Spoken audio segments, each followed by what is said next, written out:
Hello, আসসালামু আলাইকুম। Welcome back to my channel. যে যেখান থেকে দেখছেন আজকে সবাই অনেক ভালো আছেন।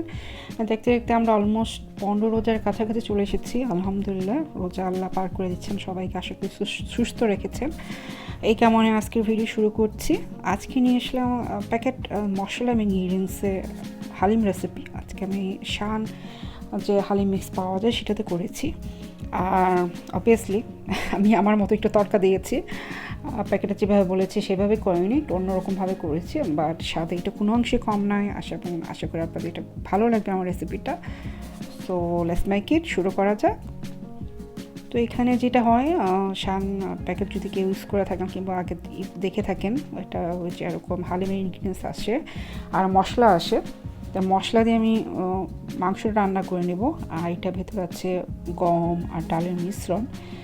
তো এখানে আমি আজকে চিকেন নিয়েছি, চিকেন দিয়ে রান্না করব এটা। তো চিকেনটাকে আমি হাফ কেজি মতো চিকেন নিয়েছি এবং খুব ভালো করে এটাকে ধুয়ে নিয়েছি। তা এখন আমি চলে যাব মূল রান্নায়। এই মশলাটা দিয়ে আমি চিকেনটা রান্না করে নেব। তো এর জন্য আমি এখানে প্রথমে প্যানে দিয়ে দিলাম পরিমাণ মতো তেল। অবভিয়াসলি রান্না করে যেমন তেল লাগেই। আর দিয়ে দিলাম পেঁয়াজ। পেঁয়াজটা আমি খুব একটু নরম করে ভেজে নিব, ওয়েট করবো এটা সফট হয়ে যাওয়ার জন্য। তো আমি এক কাপের মতো পেঁয়াজ দিয়েছি, এটা কোনো আন্দাজ মতো না, যে পরিমাণ মতো দিয়েছি আর কি, খুব মেপে চুপে না।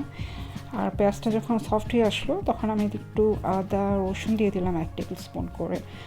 প্যাকেটে আসলে লেখা নাই আদা রসুনের কথা, কিন্তু আমি যেহেতু একটু চিকেন দিয়ে করছি আর চিকেন আসলে একটা নিজস্ব গন্ধও থাকে, তা আমার মনে হলো যে একটু বেটার টু গিভ আদা রসুন। আর আমি একটু গরম মশলা দিয়ে দিয়েছিলাম, আর এখন দিয়ে দিলাম সেই রাঁধুনি প্যাকেটের মশলা। তো আপনারা দেখতে পাচ্ছেন, দিয়ে আমি এটাকে এখন পানি দিয়ে দিলাম, দিয়ে মশলাটাকে খুব ভালো করে কষিয়ে নিব। তো ফিরে আসছি, মশলাটা কষানো হতে থাক। তো মশলা যখন কষানো হচ্ছিল, তা আমি এদিকে চলে গেলাম আসলে যে হালিমের যে মেন ইনগ্রিডিয়েন্টস, যে গমের ডালের মিশ্রণ, সেটা ঠিক করতে। তো এই প্যাকেট আসলে লেখা ছিল যে এটা চুলায় আসলে 5 থেকে 6 ঘন্টা করার জন্য। তা আমার মনে হলো চুলায় এতটা টাইম ওয়েস্ট না করে, এতটা বারে নাড়ানাড়ি না করে, তা আমি এটাকে ভিজিয়ে রাখলাম। আসলে আমি এটাকে 2 ঘন্টার মধ্যে ভিজিয়ে রাখলাম, যাতে আগে একটু সফট হয়ে যায়, তো রান্নার সময় আমার বেশি সময় না লাগে। তা আপনারা দেখতে পেলেন আমি পরিমাণ মতো পানি দিয়ে সমান একটু বেশি পরিমাণ পানি দিয়ে এটাকে ভিজিয়ে রেখেছি।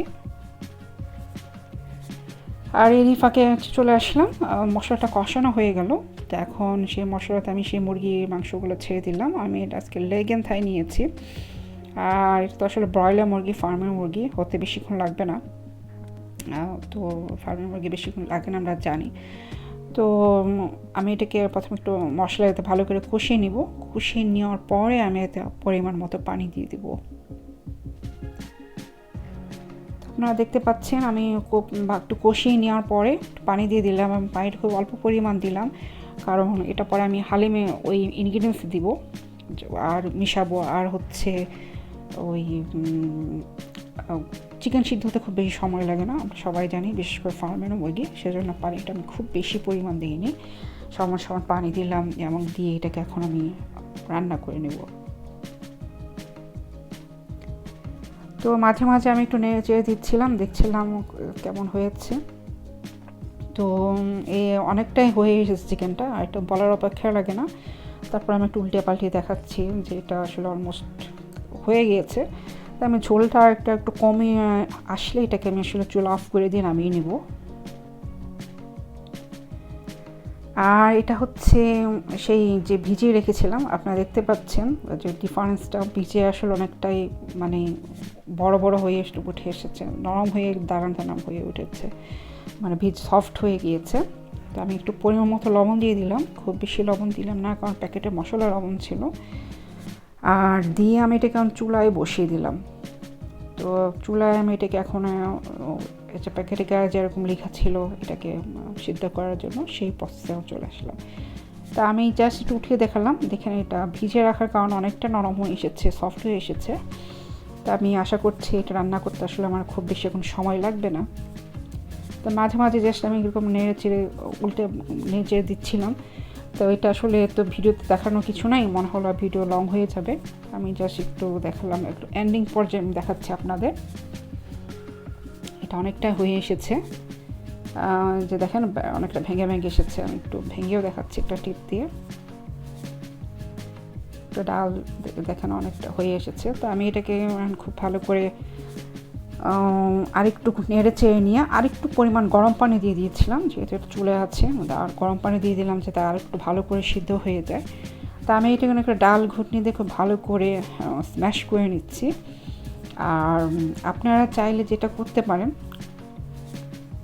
আমি খুব ভালো করে স্ম্যাশ করে নিয়েছিলাম। আর আমার কাছে একটা হ্যান্ড বিটার ছিল, নট ইলেকট্রিক বিটার, সেটা তো আসলে খুব ভালো করে মিক্স করে নিয়েছিলাম, সেটা শ্যুট করা হয়নি। যেটা বলছিলাম, আপনার চাইলে এটা যে ইলেকট্রিক হ্যান্ড মিক্সার থাকলে সেটাতে করে নিতে পারেন, কিংবা খুব ভালো করে যদি সিদ্ধ আপনারা করেন আর কিংবা ব্লেন্ডার করে নিতে পারেন যখন ঠান্ডা হয়ে যাবে। যদি আপনারা মিহি খেতে চান, প্যাকেটে লেখা ছিল যে এটা রান্না করার পরে ব্লেন্ড করে নিতে, তো পাকিস্তানে মনে হয় এইভাবে খায় ওরা, ব্লেন্ড করে। আমি আর সেই ব্লেন্ড করার প্রসেসে যাচ্ছি না, কিন্তু আপনার যদি এই রেসিপিতে করেন চাইলে ব্লেন্ড করে নিতে পারেন, সেটাই বলছি। তো এটা দেখতে পাচ্ছেন অলমোস্ট হয়ে এসেছে। আমি এর মাঝে চিকেনটা ঢেলে দিয়েছিলাম, আর এখন জাস্ট ওয়েট করছি। তো যেটা বলছিলাম আবারও বলছি, প্যাকেটে লেখা ছিল ব্লেন্ড করার কথা, আমি কোনো ব্লেন্ড করিনি, বাট আপনারা হ্যান্ড মিক্সার থাকলে কিংবা ব্লেন্ডারে ঠান্ডা করে ব্লেন্ড করে নিতে পারেন। আমি দেখলাম এটা অলরেডি অনেকটাই ভাঙা ভাঙা হয়ে এসেছে এবং মিশে যাচ্ছে, তো সেজন্য আমি আর এক্সট্রা কোনো ব্লেন্ড এটা করিনি। আর আমার বাসায় আসলে লাইক করে না একদম মিহিটা খেতে, তো এটা আপনারা যেভাবে ইচ্ছা আপনারা করে নিতে পারেন। তো একটু এই আর কি, নামানো আগে একটু লবণ চেক করে নিলাম। ডোন্ট ওয়ারি, আমি একটু রাতে বলে রান্না করেছিলাম, সো আফটার ইফতার, সো যেহেতু ভিডিও করবো আমি একটু পরেই করেছি। সো লবণটা চেক করে নিলাম, আর পরিমাণ মতো পরে লবণ দিয়ে দিলাম। এই তো তৈরি হয়ে গেলো আমার সেই শান মশলা, হালিম মিক্স, স্পেশাল শাহি হালিম মিক্স। আর রোজা মানেই আসলে হালিম ছাড়া আমাদের চলে না, রোজা আসলেই আমার মনে হয় যে হালিম খাই, মাস্ট সব বাসাতে হয়, আমার বাসায় করতে হয় রোজা আসলে। তো আশা করি আজকের এই রেসিপি আপনার ভালো লেগেছে, ভালো লাগলে অবশ্যই কমেন্ট করে জানাবেন, কী ধরনের রেসিপি দেখতে চান সেটাও জানাবেন। সবাই যে যেখান থেকে দেখছেন সবাই অনেক অনেক ভালো থাকেন, আমার জন্য দোয়া রাখবেন, আপনার জন্য অনেক অনেক দোয়া রইল, সবাই অনেক ভালো থাকেন। আল্লাহ হাফিজ।